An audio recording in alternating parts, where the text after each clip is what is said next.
भारतीय टीम के star allrounder Hardik Pandya ने मशहूर मॉडल माहिका शर्मा के साथ अपने रिश्ते पर मुहर लगा दी है। दरअसल 32 वर्षीय खिलाड़ी ने बुधवार को सोशल मीडिया पर अपने जन्मदिन के सेलिब्रेशन की तस्वीरें साझा की। इनमें वो माहिका के साथ मस्ती करते दिख रहे हैं। हार्दिक की पोस्ट पर माहिका का रिप्लाई। हार्दिक ने माहिका के साथ ही अपना 32वां जन्मदिन मनाया था। सोशल मीडिया पर दोनों ने साथ में तस्वीरें साझा की।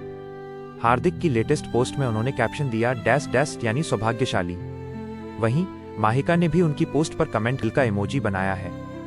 इससे पहले हार्दिक और माहिका को दिवाली के दिन साथ में स्पॉट किया गया था। हार्दिक ने लाल कुर्ता पहना था, जबकि माहिका लाल बंधनी सलवार सूट में नजर आईं। बता दें कि स्टार खिलाड़ी ने पिछले साल नताशा स्टैंकोविक से अलगाव की घोषणा की थी। उसके बाद से ही उनके और माहिका शर्मा के बीच नजदीकियों की खबरें सामने आती रही हैं।